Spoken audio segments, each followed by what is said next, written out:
حسین نے یزید سے تو اس سے بڑھ کے جیت کیا یزید کا حسین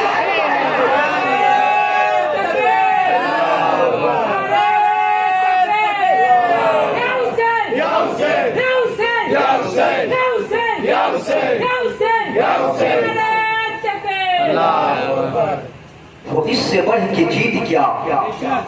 یزید تھا حسین ہے اور علی کا زیب و زید زندہ ہے فاطمہ کا چین زندہ علی کا زیب و زید زندہ ہے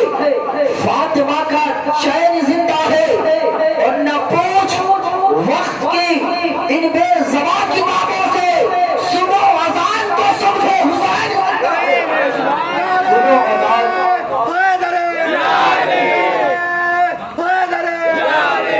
سنو اذان تو سمجھو حسین زندہ ہے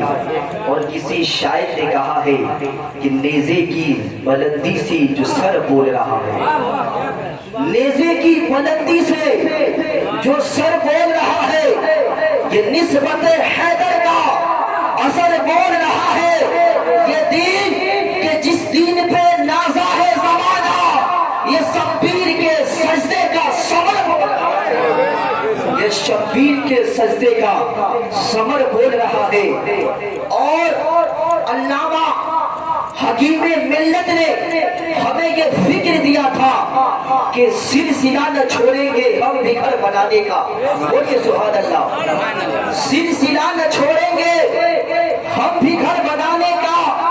لاکھ خوف طاری ہو زلزلوں کے آنے کا ہم بھی شہادت کے عادی ہے اگر سے ارے مشغلہ ہے ہمارا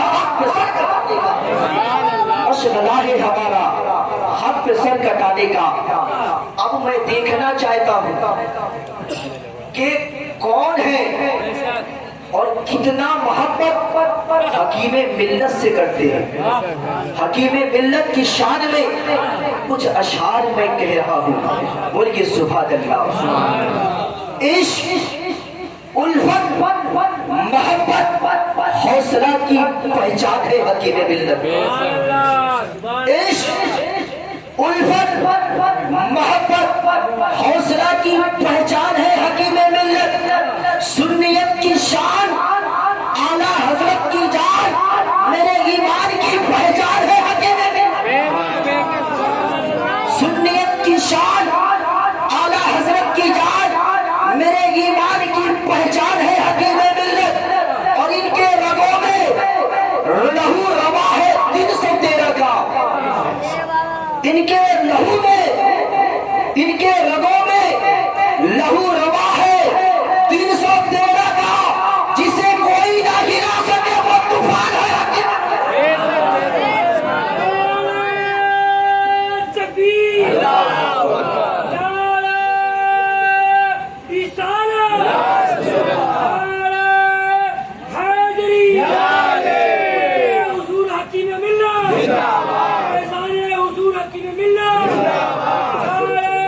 میرے پیارے آقا علیہ الصلوۃ والسلام کے پیارے دیوانوں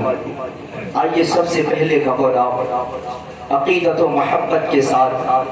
سرور کائنات صلی اللہ علیہ وسلم کی بارگاہ میں خراج عقیدت پیش کرتے ہیں پر یہ جھوم کر اللہم صلی علی سیدنا شفیعنا حبیبنا بارک وسلم صلو علیہ صلاۃ و سلام علیک یا رسول اللہ صلی اللہ علیہ وسلم ہم جس کے محفل میں بیٹھے ہیں وہ صرف عالم ہی نہیں بلکہ عالم گڑھ ہے عالم گڑھ تھے جو ضروری ہے کہ ایسے موضوع پر گفتگو کی جائے کہ جب حکیم ملت بھی سنے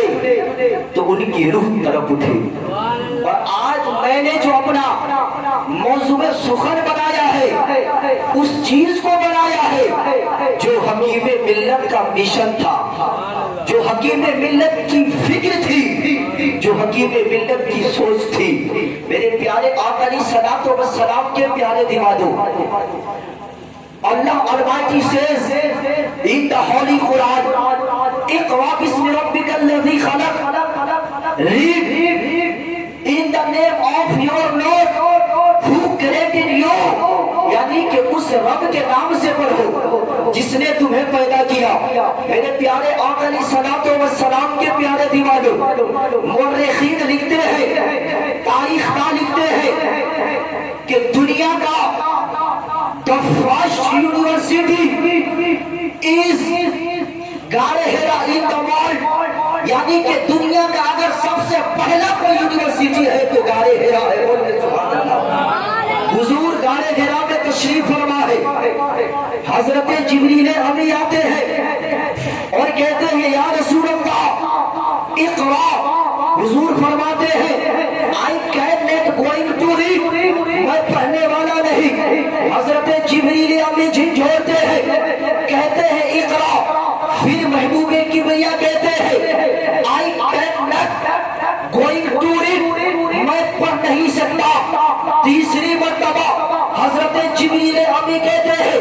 in the name of your Lord اقرا بسم ربک الذی خلق، اپنے رب کے نام سے پڑھیے۔ محبوب پڑھنا شروع کر دیتے ہیں۔ میرے پیارے آقا علیہ الصلوۃ والسلام کے پیارے دیوانوں، اپنے ذہن کو قریب کرو۔ حضرت جبریل ابھی اللہ کی طرف سے میسج لے کر آتے ہیں، پیغام لے کر آتے ہیں محبوب کبریا کے پاس اور کہتے ہیں پڑھیے، لیکن نہیں پڑھتے۔ دوسری مرتبہ کہتے ہیں پڑھیے، نہیں پڑھتے۔ لیکن جب کہتے ہیں اپنے رب کے نام سے پڑھیے، محبوب پڑھنا شروع کر دیتے ہیں۔ پہلے مرتبہ کیوں نہیں پڑھا، دوسری مرتبہ کیوں نہیں پڑھا؟ تو محبوب کبریا احمد مصطفیٰ محمد مصطفیٰ صلی اللہ تعالیٰ علیہ وسلم نے اپنے فالوورز کو، اپنے ماننے والے کو یہ پیغام دے دیا کہ اگر میں پہلی مرتبہ پڑھتا ہوں، اگر میں دوسری مرتبہ پڑھتا ہوں تو میں کامیاب نہ ہوگا،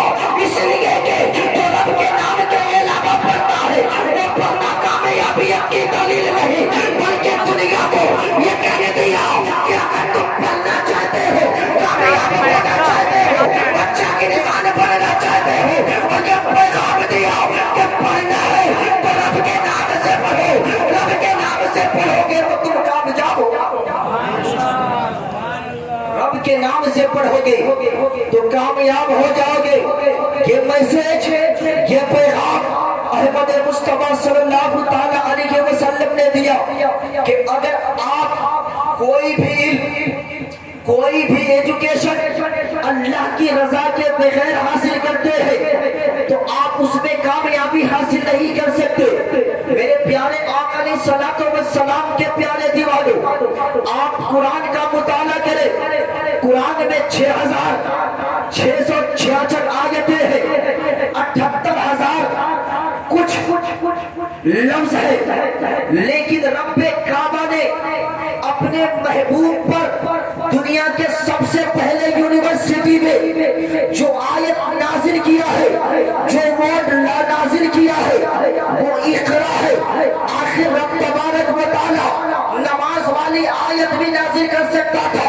زکات والی آیت بھی نازل کر سکتا تھا، لوگوں کے ساتھ حسن و سلوک کرنے والی آیت بھی نازل کر سکتا تھا، لیکن رب کعبہ نے جو سب سے پہلا ہوا، جو سب سے پہلی آیت اقرا بسم ربک الذی خلق نازل کیا، تو کیوں کیا؟ تو آؤ میں بتا دوں، اسلام نے اپنے ماننے والے کو یہ پیغام دیا ہے، یہ میسج دیا ہے کہ جب تک تم علم حاصل نہیں کر لیتے، جب تک تم اسلام کے پہلے مشن پر قائم نہیں ہو سکتے، اس وقت تک تم اللہ کا محبوب بندہ نہیں، اس وقت تک تم اللہ کا محبوب بندہ نہیں بن سکتا۔ آپ غور تو کیجئے کہ دنیا کے کتنے مذاہب ہیں، کتنے دھرم ہیں، لیکن کسی بھی دھرم کا پہلا لیسن، پہلا سبق، پہلا میسج ایجوکیشن نہیں ہے، ایجوکیٹڈ نہیں ہے، نالج نہیں ہے، لیکن مذہب اسلام دنیا کا وہ پاورفل مذہب ہے، دنیا کا وہ واحد مذہب ہے جو اپنے ماننے والے کو اگر سب سے پہلا سبق دیتا ہے تو علم کے بارے میں دیتا ہے، اس لیے کہ رب کعبہ کو معلوم ہے کہ جب انسان اپنا رشتہ علم سے مضبوط کر لے گا تو کوئی وقت کا حکیم ملت بنے گا، کوئی وقت کا قاضی نیپال بنے تو کوئی وقت فقیہ النفس مفتی عثمان بنے گا، اور جب کوئی فقیہ النصر فقیہ النفس مفتی عثمان بنے گا اور اپنے دل میں سب سے پہلے علم کو جگہ دے گا تو وہ نماز کو بھی جان جائے گا، روزہ کو بھی جان جائے گا، حج کو بھی جان جائے گا، اور اپنے رب کی وحدانیت کا نعرہ لگا کر دنیا کو پیغام دے گا کہ وہ پردہ باطل کے آگے مات کھا سکتے نہیں، سر کٹا سکتے ہیں لیکن سر جھکا سکتے ہیں۔ سبحان اللہ سبحان اللہ اللہ اکبر یا رسول اللہ۔ میرے پیارے آقا علیہ الصلوۃ والسلام کے پیارے دیوانوں، آخر کون سا راز پوشیدہ تھا،